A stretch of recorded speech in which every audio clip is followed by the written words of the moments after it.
And what's up, everybody? I am back with another video. Today is a very special project that I have been working on for the better part of 3 years now. That is a long time. And it doesn't really feel that long but looking back, man, that was a long time. But this is my top 25 hardest video game levels that I have played. So obviously at that point, this is going to be a very subjective list. This is the levels that I played. These what I think are the hardest. This is my rankings. And if you want to know more in depth about the games that I'm talking about here, or the levels in particular, each individual reviews for these games are already up on the channel, so that you can go to the game reviews list. They are all logged in there, and you can go check them out. But I got 25 levels we're going to be putting on this list. But before we jump into those, I want to take a look at some honorable, or I guess you would say dishonorable, mentions right now. Let me tell you all the story of the most massive dump I've ever taken. It was a late September Saturday back in 2019. I had league in the morning, then went out to fundraise with some of my high school teammates for the upcoming season. When we got done, we had Domino's for lunch. This is where the urge begins. I had a belt on, which probably caused it. A belt always... 25, kicking off the list, is the final section of Portal 2. Now, this is one of the few levels that I actually have footage that you can go check out from me playing this level. I played this with the one and the only Jeffofthemellows, and I gotta say, even with Jeffofthemellows helping, who has played this game before, this was a very challenging set of puzzles to complete. It took us quite a while to finish this particular section. It felt like it was never going to end. And the extensiveness of just how out of the box you got to think, and you know where you got to think and what you got to do, and kind of like the precisionness of the puzzles and how to get through the level, it has been unmatched in pretty much any other puzzle game that I have played. Which it's very tough. I don't know how you beat this by yourself, unless you've played it many times through, or you watch like a walkthrough of how to beat it, because it is very difficult. So just know that going in, it definitely does challenge the brain. And this is me saying something that this is the very bottom of the list. So it's only going to get worse from here. And at number 24, I have the Jean boss fight from the first Bayonetta game. And I really didn't expect this fight to be that hard. I didn't really think a lot of the fights in the first Bayonetta game were that difficult, but man, this one's a rough one. Jean hits so much harder than a lot of the other enemies, either casual enemies or just the bosses in general. And she is so quick with her dodges. She can go zoom like that. And, even with how good of a character Bayonetta is to play, this one really challenges you, because you just have to be very precise. You have to wait for the perfect moment to strike. And that could be, just a split second that you have to react. So you got to be very on your toes here, very quick. And at number 23, I have the King Dedede bonus battles from Kirby Nightmare in Dreamland. This might seem like a questionable ad, and you're like, oh, it's not just one level, there's multiple levels, you can same entry. This is my list. Shut up. This is my list.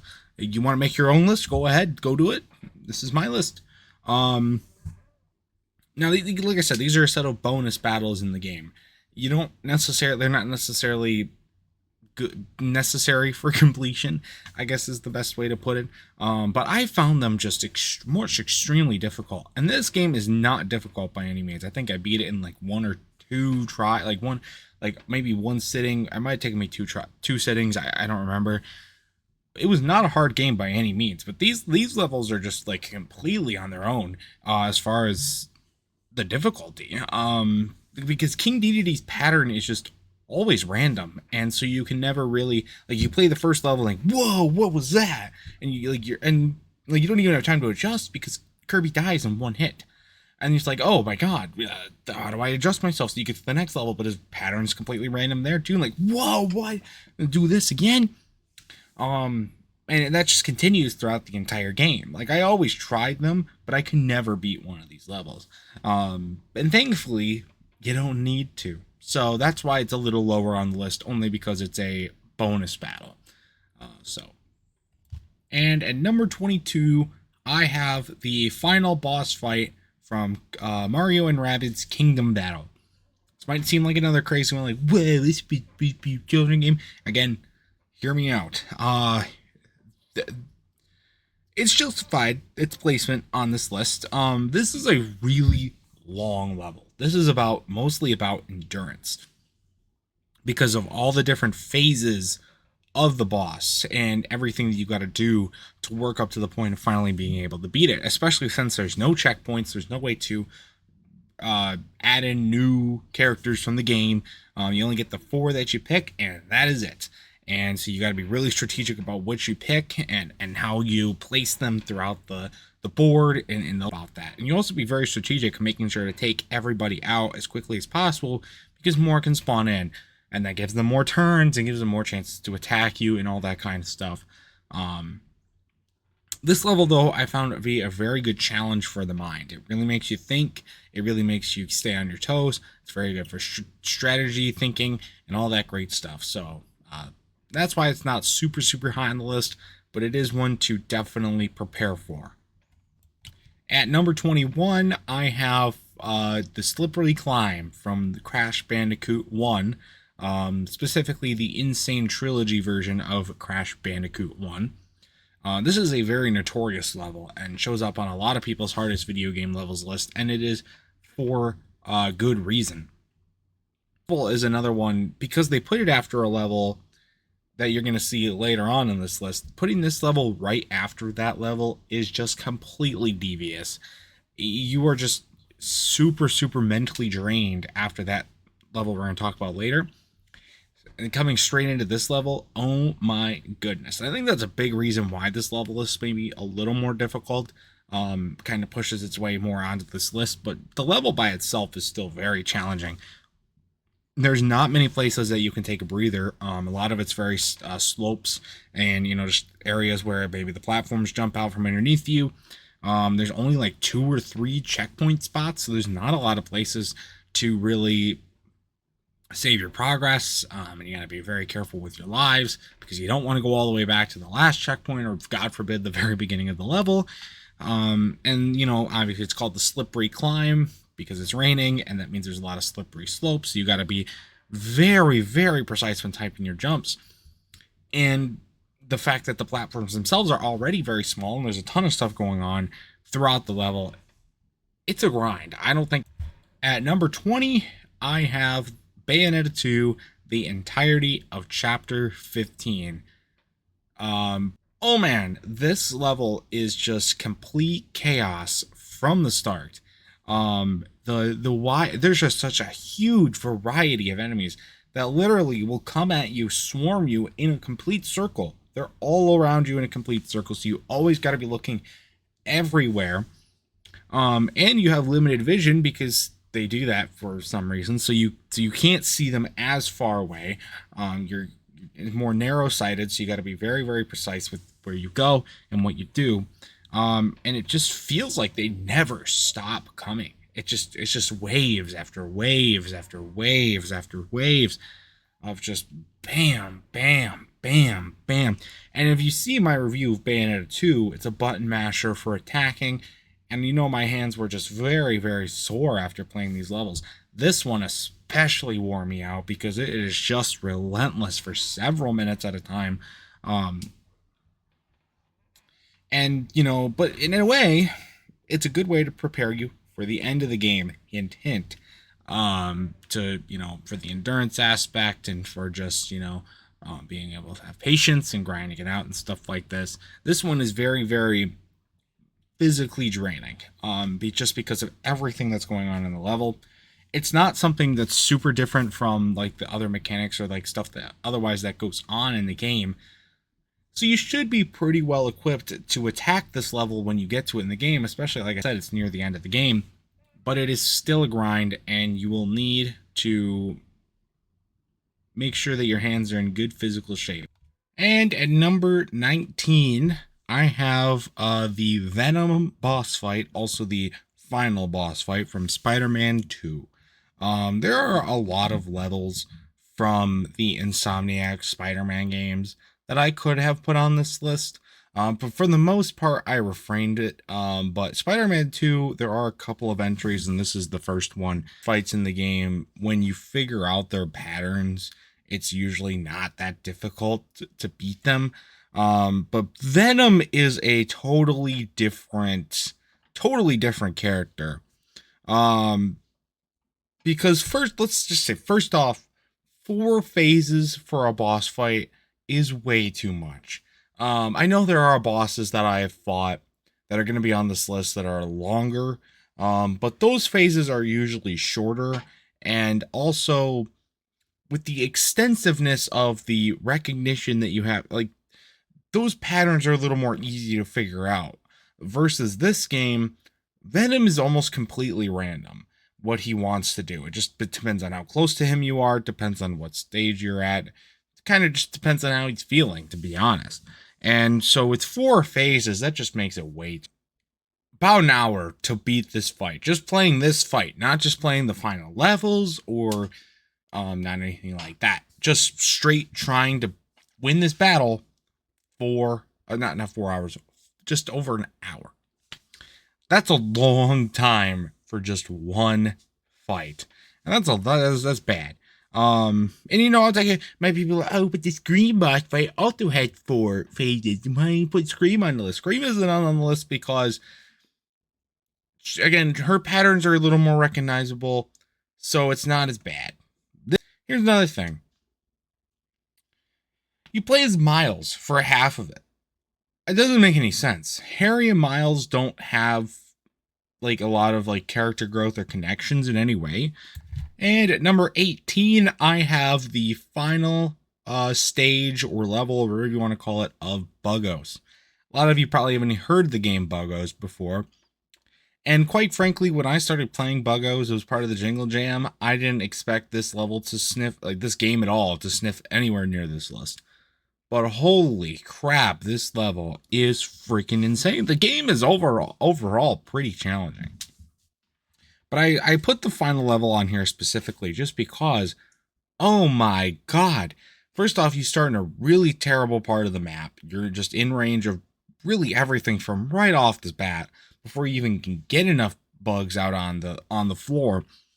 And also, there's just an asinine amount of humans. Just an asinine amount of humans, which is just crazy. And, in line with other levels in the game, when, the bugs always like to flip the fuck out and just not do what they're supposed to do. And that can just make it very, very difficult. You need a lot of resources. It is just completely, the amount of resources that you need to beat this level is just freaking crazy. I couldn't do it. I couldn't beat this level. I said, screw it. I'm out. Bye. Nope. See ya. Goodbye. Not even doing it. For those who have, I salute you, because wow, what a challenge. At number 17, I have the entirety of the Mega Man Legacy Collection. This is going to be a very controversial add to the list. I already know it. Let me explain. First off, these games did not age well at all. And that's a big reason as to why it's on the list. The aiming is awful. The reaction times are awful. Mega Man moves slower than a tortoise. And that just makes it, and then just some of the levels where, things are just too much going on at one time. It has a good concept, and I know that Mega Man is very well beloved and probably evolved well, and, all sorts of stuff like that. And the reason why I'm putting all these games together is because they are very similar and, here. So yeah, Mega Man fans, you can come at me in the comments. And at number 16, I have Lilo and Stitch on the Game Boy Advance, the entirety of the game. Anybody who's played this game can probably attest to what I'm going to be saying here. I have zero idea why they made this game so hard. The amount of enemies that are just coming at you at all sorts of directions during this game is just completely asinine. It is just not. It's not fun at all. It is not fun at all. You have almost zero health, and it's really hard to get more of it. And you have no defenses, by the way, either, too. So you really just have to kind of like bull line through it and just hope to God that you can get to the end. And you got to remember, this game was made for kids. It's Lilo and Stitch. Why did they think that this was the direction to go for a kids game? Doesn't make any sense. I even had Lycus try it. He thought the same thing. What the fuck is this game, man? And cracking off the top 15 is the other Bayonetta 2 level on this list, and it is, of course, the final boss battle of the game. Amount of stages. This fight, I believe, I remember correctly, has six phases. 6 phases. Which I remember back when I talked about the Venom fight. This is 2 more phases. The patterns are a little more recognizable, but the fact that you have to do 6 phases and the health bar is crazy, and it makes for a really, really, really large endurance battle. Everything that you got to do to make this right is just insane, and it really, really, really, really can wear you out. I was sore for days after playing this game. But it's a really rewarding battle as well. You know, it's one of the best games. This was one of the best games I've ever played, Bayonetta 2. And beating this level was just kind of like the cherry on top of a really good sundae. So, but you gotta be physically ready for this one, just like you gotta be for really every other level in Bayonetta 2. And at number 14, I have the Zkeeper boss fight from Mario & Luigi Dream Team. This level is on here not necessarily because the fight is super, super difficult, just as the fight in general. It's not an easy fight by any means, but the reason this level jumps onto this list is because of the 3DS's motion controls. They are awful. And, you know, Nintendo, knowing this, obviously, the 3DS had been out for 2 years. They knew that they could easily have changed it with this level. But no, they decided to make the motion controls the focal point of this boss fight. It's really, really hard to land a hit because of how the sensors are just so inaccurate. And the sensitivity for moving stuff is just at max level the entire time. And so if you're playing this in a car or in like some other moving vehicle, good luck. Because every little bump, every little turn that you make on the road is going to send Mario and Luigi flying into another dimension. And you're not going to be able to land a hit whatsoever. And it's a shame because this level is actually pretty well designed. And I think it would be a lot more fun without those motion controls. And I also don't think it would be on this list. It probably would have been an honorable mention because it is still a pretty difficult fight. But I don't think it would have been nearly as difficult without those motion controls. And at number 13, I have the Brian levels from Family Guy, the video game. I'm putting all the Brian levels, kind of working them all in here in a general sense. His levels are the ones that are stealth-based. And not only are there way too many people to avoid in the levels, they later on in some of these levels they introduce obstacles, you know, fire hydrants, bushes, women, and other bullshit that slow down your progress even more.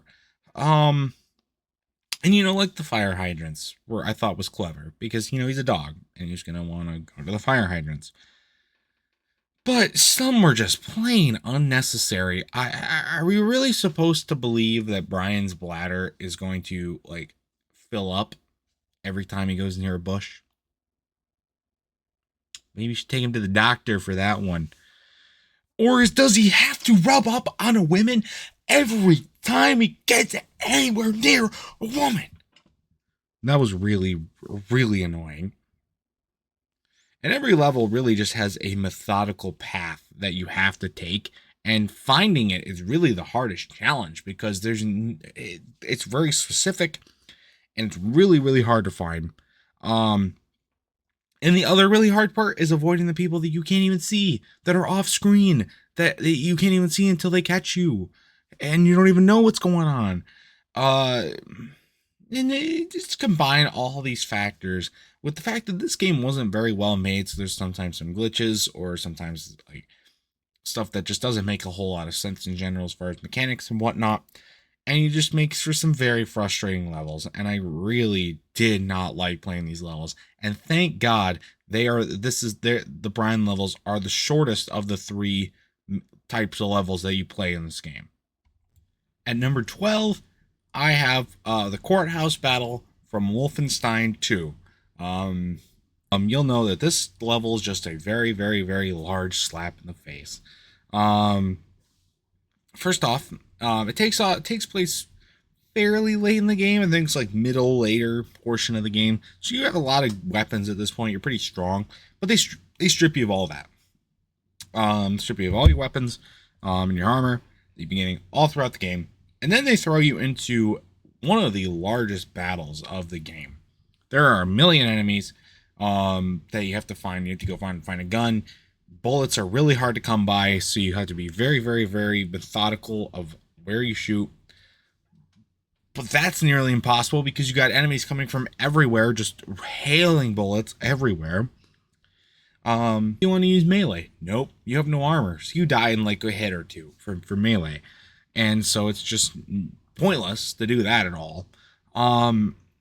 And you spend all this time grueling through this level, and you finally beat it. And it's like, woohoo! This is gonna be some great rewards for me. I'm gonna do so great. This is gonna be a huge, great point in the story. Look what I did. And then they tell you that it didn't even matter because it was all a dream.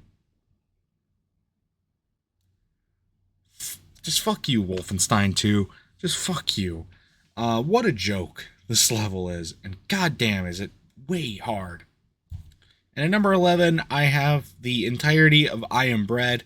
This should be no surprise. My video that I did on the game shows most of the issues, but just to put it lightly, this game is rage bait. It's a rage game. That's what it was made to be. And it does very well at being that. I'll give it credit for that. But good God, what an infuriating game. Terrible controls. Just really weird layouts, and just, getting into the toaster as well. Good God, getting into the toaster is just fucking terrible, dude. I wish whoever made this game a very unpleasant day. Let's just say that. And at number 10, cracking off the top 10, is the entirety of Lion King on the Super Nintendo. Like I Am Bread, there's not really much that hasn't been said about this game. It is notoriously one of the hardest video games ever made. I couldn't even get past the second level. So, that just shows how hard the game is. It's still a good piece to my collection, so I won't be too mad about it, but good God, what a hard game. Just too specific of a jumps. You gotta be just on point. And just the extensiveness of what you gotta do. Every level in this game is a marathon, and it is just god awful. At number 9, I have the Upper East Side Symbiote Nest from Spider-Man 2. Symbiote nests in general are not that much fun to play, in my opinion. They were kind of one of my more hated ones to play. But I was able to complete all of them except for this one. There's 2 cores to protect here, and this is not the only level in the only symbiote nest in the game where they have 2 cores to protect. But the thing is, with this one, they are so far spread out that it makes it really hard to protect both of them. The symbiotes have more time to attack them, and then in most cases with the symbiote nests, they will go for they'll usually go in packs towards one of them, and you'll fight them off there, and then they'll go to the other one as a group. Not in this one though. They love to go They love to dart. They love to spawn two at a time and then go one way and then go the other way. And man, can they drain the symbiote core health like crazy. I take care of one, the other core's health's already down to 50%. What the fuck, game? It just really, my god, I don't know how you beat this level. I really don't. I looked up walkthroughs. I tried both Miles and Peter. I upgraded as much as I possibly could. And it's just very, very frustrating, mostly because this is the level that kept me from really 100%ing the game. I got to 95% on the game. The other thing I didn't do was get all the spider bots, but I would have gotten all the spider bots had I beaten all the symbiote nests, and I couldn't beat all the symbiote nests, and which is just, it's frustrating. But I'm not going to waste my time trying to beat this level when I don't really care that much. At number 8, I have the Peter versus the Black Knight and the giant chicken fights from Family Guy, the video game, the other entry on this list. And overall, both implement a new mechanic where you have to press buttons in rapid succession in order to overpower the enemy and win the battle. I found this damn near impossible to do because the buttons always appear in random order. They're not in like a pattern. So it's impossible to memorize the power. And you have to be lightning fast in order to do it. It gets so fast. I went over 2 hours just to beat the Black Knight, and I was just ready to throw in the towel. I was ready to call it quits. I said, I'm not gonna do this anymore. This is not worth it. Not worth my time at all. And I turned to YouTube, and I just found out you can just press all 4 buttons at the same time, and it works. It does. It worked for me, at least. It works for some people, works for other people, but it worked for me. And then they throw you the giant chicken fight, and they throw you right back into that same mechanic. You have to do the mechanic twice, and it just... Why, game, are you like this? The button trick didn't originally work, so I felt defeated. However, you just have to be more precise with pressing it on this one, and it worked for me. I really don't know who thought this was good level design. The rest of the fighting isn't that much easier, but if it was just that fighting, I don't think this level would have been on this list, or these levels at overall. They're very, very frustrating, and it just kind of dogs on the development of the game as well. It feels kind of cheap, feels kind of, shortcut, that kind of thing. And at number 7, I have Dr. Jekyll and Mr. Hyde, the entirety. This shouldn't be a surprise either. Like I said, with a few other games, what more has to be said about this game? It is just so difficult straight off the bat. The amount of enemies that you have to avoid, and the hitboxes are massive for these enemies to hit you. And you can't really hit them back, except for like one specific enemy that's just really, really inaccurate. And it is just... And it's not a very long game if you can somehow beat it in one sitting. Good luck doing that, because I couldn't. And then you got the Hyde, that was the Dr. Jekyll. And then you got the Hyde stuff, which I actually thought was pretty fun, but it's also very difficult to not lose health. And you got to try and do that. But the Jekyll part is more specifically the harder part, because you got to go, that's how far you got to get to the end as Jekyll. So it is just very, very difficult. Oh my god, what a marathon this game is. I couldn't beat it. I don't know how you beat it. I don't plan on beating it. I don't care. Let's move on. At number 6, I have the final level of Battle Block Theater. Another game that you guys probably haven't heard of, unless you've watched my review of it. This level isn't like super, super long, but holy hell is it packed with stuff from beginning to end. There is just so much going on in this level that is just really, really hard to really avoid everything. The jumps and the stuff you have to avoid really keep you on the edge throughout the entire level. It is just relentless from start to end. And there's just, you have to be very precise with your jumps, and it just kind of takes the whole premise of Battle Block Theater and just like cranks it up to a 20. It is insane how much you have to do with this level. And I will never forget, I got to the end of the level, and you have to go, I think you have to go to the left, and I went to the right, or vice versa. Like, I went the wrong way because I didn't know where the exit was, and I died. And so I looked up where the exit was, and I noticed that I just went the wrong way at the very end, like I had the level 1. I swear to you not, I was on the floor, right here on the floor, crying. I was so pissed off. And then when I finally did beat the level, I was so relieved. My hands were sweating bullets. I was so sore. I didn't obviously record my raging of this game, but I was raging really, really hard with this game. Harder than I have for most video games. It was massive, massive, how stuff you gotta do. It took me hours to beat this just this level alone, and wow, was it difficult. Now we're into the top 5, and coming in at number 5 is the High Road from the first Crash Bandicoot game, specifically the Insane Trilogy version. This level, like the Slippery Climb, is very notorious. It is mainly hated in the Insane Trilogy version. If you've played the version of it on the PS1, you probably are a little surprised that it's on this list, especially so high.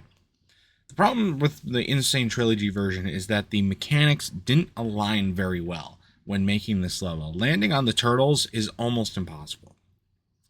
And the length of the level just makes it so much more challenging than really anything else that you play in this game, at least up until this point. This level is also very notorious for eating up people's lives. People will go down from like 99 lives down to just like 5 by beating this level, or even less. There is a trick where you can jump on the ropes and then just go straight through to the end of the level. I found that to be very, very finicky, and I didn't think it was very effective. You had to be very, very precise. And there's points where you have to jump down and then jump back up, and I just thought that it was too much. I did eventually beat this level, and it was a huge accomplishment. It felt like a rite of passage for me with this game. But you got to know that going in. And at number 4, I have the reason why I even decided that I wanted to do a rankings list like this. It is the King Arthur boss fight from Sonic and the Black Knight. Now, this is technically the final boss, but it's not really the final boss. That's why I'm just calling it by its name, not the final boss. But anyway, this is one of the worst levels I've ever played in a video game. The amount of precision that you need to land an attack is just completely crazy. It's nearly impossible to land a hit. And I don't know if that's because of the Wii remotes and how they're getting old and kind of sucky with the motion controls and stuff like that, but the game just decided to pick and choose when you landed a hit, and it really just never was a consistent pattern. I even ended up just like looking up YouTube videos on how to beat this game, and I just couldn't do it. It took me days and days and days. I just grinding it out day after day after day after day. Could not beat this level. So I ended up one day just having Lycus beat it for me.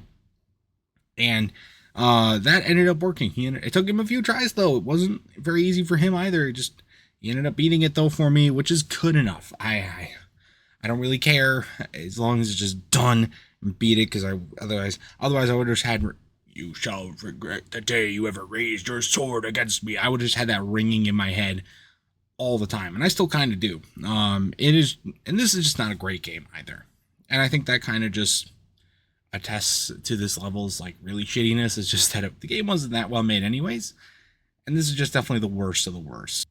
And taking home the bronze on this list is also the most recent entry onto this list, the Cobra Tank battles from Batman Arkham Knight. Oh my goodness. Because it's the Batmobile. The The Batmobile's controls, in my opinion, really suck. And nowhere are they more frustrating than here in these battles. Oh, the Cobra tanks are special because they're larger. They have higher sensors, and you have to hit them from a very specific point with only one type of weapon. You can't use like you're raining the bullets down, or you can't use like your missiles. You got to use like the specific gun and get him right in the back of the booty. It takes forever though to lock on to that point, and there's many times where I would get there and I'd lock on, and then as I pressed the trigger, as it locked on, and I pressed the trigger, the thing turns around and you didn't even get your shot off. Seriously? What world does that make any sense? There were multiple instances where there was what happened. It didn't make any sense. And then once they detect you, good luck. Because they can sense you from miles away once they know where you are. It does not make any sense. And then they can take you out in like 2-3 hits, depending on how close away or far away you are, depending on, just how the game feels that day. And it's not that taking them on individually is very difficult. It's the fact that they like to hunt in packs. I compare it to like a herd of elephants. They know that there's danger with the Batmobiles, like a pride of lions hunting the herd of elephants. And they know that the danger is there, but they don't know where the danger is because it's the middle of the night and elephants can't see it in the dark. So what they do is they kind of huddle around, facing outwards in like a circle, so that they have, it's to protect their babies, but in this case, it's to protect the rear ends of the Cobra tanks, so you can't actually hit them. This is where they would just like stay grouped together for like 10 to 15 minutes at a time before even deciding to move around at all. And it's only breaking in formation if they noticed me, which is just insane. And then comes the real fun. At the end of the second battle, you face the giant tank with the Arkham Knight in it. This is the worst part of any of these levels, because not only do you have to hit him 3 times, in like specific locations around the tank, but he also moves 10 times faster than the other tanks, and therefore making so he can catch up to you really quickly, so you really have to move to get out of his way. He also can hit harder, making it just that more bullshitty. To have Noah go in and beat the second Cobra tank battles for me, and also the part with the Arkham Knight. Thank God he was there, because I don't think I would have been able to do it otherwise.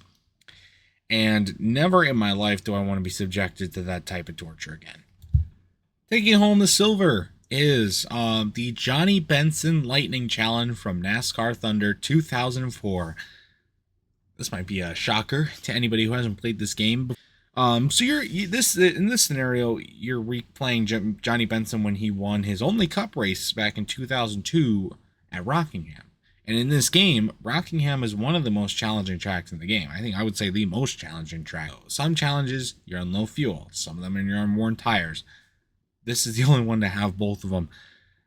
Good God, is it tough. You only have to run 5 laps, so it doesn't seem that difficult. Some of them you have to run 10 laps. Some of them it's like a road course, and you have to do like 2 laps, which is a lot longer than 5 laps just around a mile track. Feels like, at least. But it feels like forever, because you're managing your fuel, you're managing your tires, and you also have to hold off the opponents that are behind you because you have to win the race. Which makes it hard to save fuel because they have fresh tires and full tank of gas. So there you go. In the channel, and what makes it really more bullshitty in my opinion is in the actual scenario that they're recreating here, Mark Martin was the only guy that was challenging Johnny Benson for the win. But in this game, they throw in Mark Martin and they throw in Kurt Busch just for good measure, I guess. I don't fucking know why Kurt Busch is in this level at all, even though Kurt Busch wasn't even close to the lead in this game at all, or in this scenario that they're recreating. It took me literal years to beat this challenge. Literal years to beat this challenge. Longer than it took me to get through all the games on the backlog to be able to make this video. It took me longer than that to beat the damn challenge. And I really don't know how I did it. I kind of just happened. And I guess that's kind of how it works. You just have to be very, very precise. In the end, though, it did make me appreciate Johnny Benson's only cup win a lot more. And, you know, I guess that's just kind of the point. And number one, finally number one, is the final boss of Chibi Robo Ziplash. Not necessarily because the level is super hard. And I didn't even play this level. Here's why. To be able to play this fight, you have to buy all the parts for the final boss. And to get enough coins to be able to buy all the parts, you have to basically 100% complete this game. And I think 100% completing Chibi Robo Ziplash is the hardest task that anybody could do. Tallest task for me, especially. And why would I subject myself, or why would any of you subject yourself to that torture? So that's it, guys. That is my top 25 hardest video game. This was a very fun video to make. I, you know, had a lot of fun doing it, and you know, it was fun playing all the games and getting to rank them and writing stuff out for them. And they'll probably eventually get a revise as I play more levels and do more stuff like that. But for right now, I'm happy as it is. But if you guys have any other thoughts about any of these games, let me know in the comment section down below. If you like more ranking videos like this, let me know as well in the comment section down below. So until next time, I'll see you guys later. Goodbye.